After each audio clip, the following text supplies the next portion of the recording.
did the Bucks make a mistake trading away Torrey Craig for essentially nothing? The return was cash.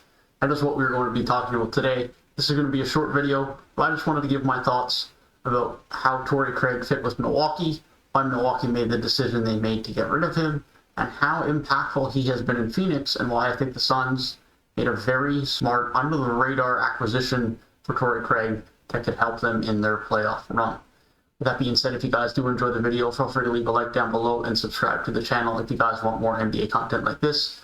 There'll be 5 or more NBA content videos like this coming out per week, and so if you guys are interested in that, consider subscribing. And if you guys want more content from me, go check my link tree down in the description below. With that being said, like I said, this is going to be a short video, but I just kind of wanted to talk about this. And so, Torrey Craig, someone that I've liked his whole career. Obviously, he spent his first 3 years in Denver, came to the league late. He's only in year 4 of his career this year, but it's at age 30. But with that being said, came in and found a very good role in Denver, being a very key guy for them off the bench, who started about 60-65 games over the course of 5 years, playing around 18-20 minutes a night. And he was just a solid wing defender. He's never been great on offense. He's never been a great three-point shooter, although we'll talk about that later and how he's improved in that department.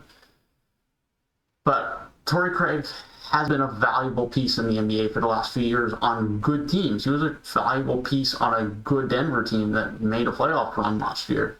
Now, given he didn't play as much in the playoffs as he did in the regular season, but he is a valuable wing defender. He's a good rebounder, and he can run, he gives you good energy.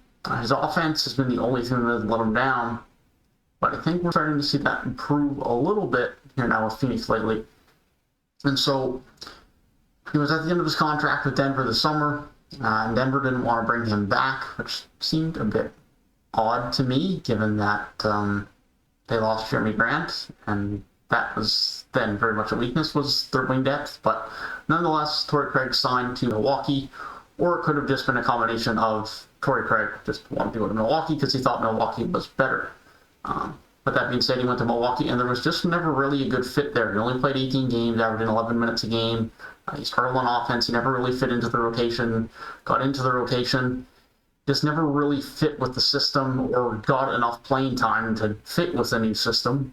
And so at the trade deadline, right after the PJ Tucker trade, it was very much under the radar, but he did get traded to the Phoenix Suns for cash. There was no players or picks involved. It was just Torrey Craig for cash. It was essentially he got waived, but they got money back. So essentially it just freed up the roster spot for Milwaukee to make that PJ Tucker trade, with bringing back London Karooks amongst the other players that were brought back in that deal to make that roster space.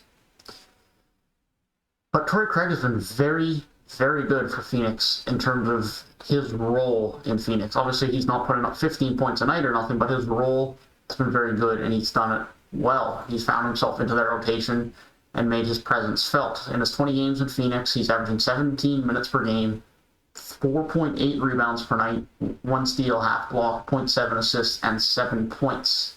But the offensive improvement that I was talking about earlier is what's really been impressive. He's shooting 53.5% from the field and 38% from deep on 2.4 attempts. Those are some pretty good offensive numbers. Now, surely he's not taking difficult shots. Lots of his field goal attempts that aren't three-pointers or layups in and at the rim and on fast breaks off steals and these sorts of things. But the fact that he is shooting 38% from deep when his season high in his career high in Denver was 32.6 on 2.4 attempts. He's now up to 38. That's a big improvement. His free throw shooting is also up to 78%. When his career high up to that point was 70%.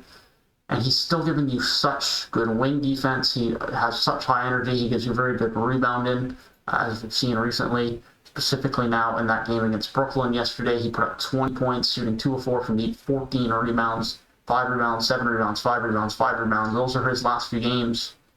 He'll give it anywhere from 15 to 20, 25 minutes for this Phoenix team off the bench. They have Cam Johnson off the bench as well. Their wing depth is so good with good wing defense, and that is so valuable to have come playoff time, especially in this condensed season, as tired as some people are going to be. And so I've really liked this move from Phoenix. I think it's a very under-the-radar move that absolutely no one has been talking about And I understand when Milwaukee got rid of him, it made sense to acquire PJ Tucker, and freeing up that roster spot makes sense. And he just wasn't fitting in the system. But for Phoenix to make this under-the-radar move and get Torrey Craig for next to nothing, it's a very smart move. I think could definitely pay dividends for them as they move forward this season. But that being said, that is going to be all for today. If you guys did enjoy the video, feel free to leave a like down below and subscribe to the channel if you are new. Hope you guys have a great rest of your day, and I will see you guys in the next one.